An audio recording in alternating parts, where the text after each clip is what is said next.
Don't Starve's been around for 13 whopping years. This is what Don't Starve looked like in its earliest form. And this is it now, but how did it evolve? Well then, let's rewind.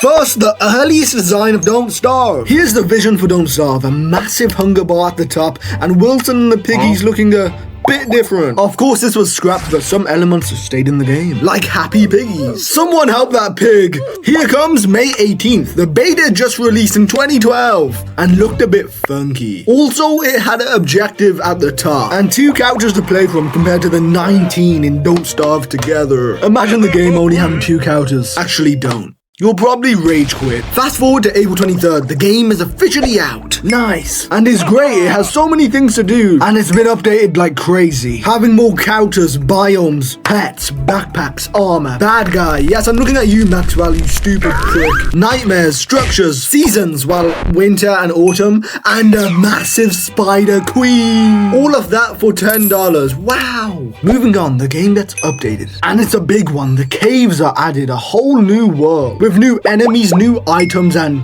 food. And less than a month later, the caves are updated again. With more creatures, don't worry, they're not hostile. And a big purple slimy tentacle. And you can enter them. And a new weapon that heals you. Cool. Another update at the start of July. It's big, it's mighty. Most counters get special abilities. Like Buff Dude doing more damage when he's full, being absolutely broken. Wait, we're not done. A new counter, and guess what? New magical items. And barrels spawn monkeys. I'm sure that won't get changed. July 23rd, 2013. A new update. Not as big as the last update, but it adds new creatures and the Starcaller staff. Good luck finding yellow gems. The next biggest update is out. The caves have gotten deeper and deeper, and monkeys and slurpers can only be found on the new level. The ruins. That place is crazy, being the most dangerous place in the game, but the most rewarding at the same time. And a new material is added to the game down in the ruins. So what? Well, mine these statues and get Thulsite and make some crazy gear. Some more useful than others. My favorite, the Magluminescence. Wait,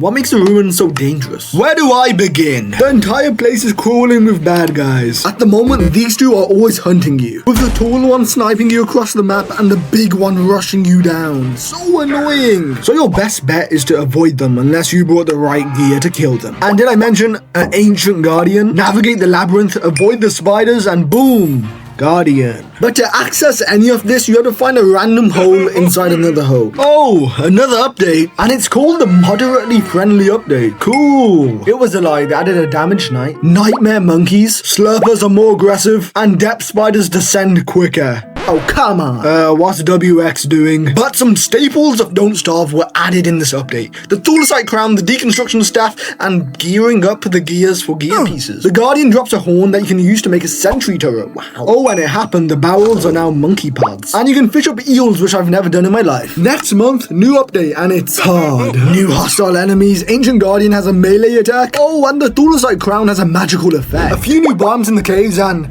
controller support. Yay! 20 days later, another update. What? Maxwell gets a special Codex Umbra. Can't wait to play him, even though it's already happened. Hey, now the miner hat can get refueled. And the infamous creepy tree is here to stay. Dropping, you guessed it, living cogs. Bug fix after bug fix, and 2013's over. December comes and no updates. Guys, I'm losing hope. On Jan 15th, an announcement has dropped. Something called Reign of Giants? Interesting. And on April 30th, it's finally here. It better be good, it cost money. Okay, so the game's entirely different. Where should I begin? First, 2 new characters. A spider and a Valkyrie. That's just the tip of the iceberg. 3 new seasons? I hate summer. As shown on the trailer, 3 new bosses, being Moose Goose, Dragonfly, and Bear Drill, which is kind of cute. And watch out for Dragonfly, he can turn enraged. There's new biomes, new mechanics, being wet and overheating, which I hate. Some cool things are Glommer and Tumbleweeds, which are goated. Everyone loves Tumbleweeds. A mini boss of sorts similar to the Tree Guardian. Cats, moleworms, and Vogoats. Ice, which is so useful. Wait a second. Now, why even kill these bosses? First of all, they'll try kill you, so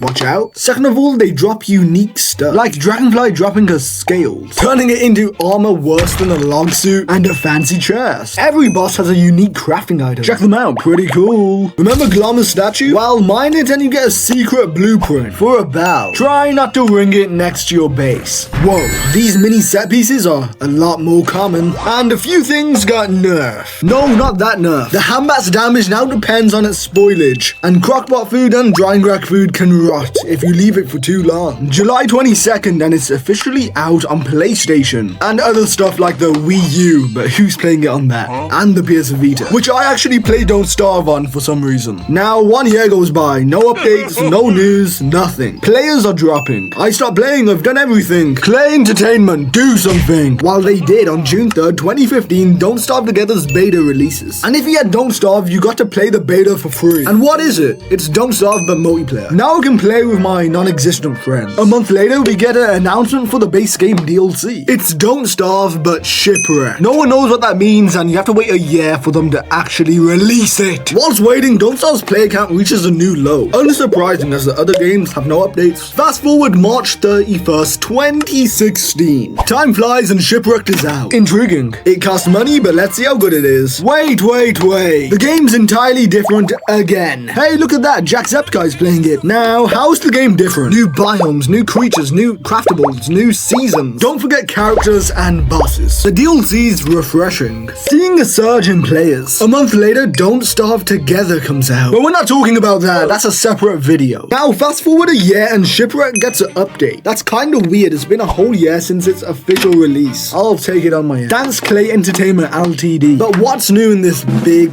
update? If I know Clay, it's gotta be a boss, character, biome, new bosses, and so it's not any of those. No boss, no characters, fish. We got extra fish. Get out. Just stick to Don't Starve Together next time, Clay. November 8th, a whole year later, early access for a new DLC comes out called Don't Starve Hamlet. That is a crazy left turn from Shipwrecked to Shakespeare. At this point, Don't Starve Together is doing crazy well. May 14th, 2019. Don't Starve Hamlet comes out. And for some reason, Don't Starve Together's player count skyrockets. And Don't Starve's player count kinda increases, but never reaching Don't Starve Together popularity. So that's it.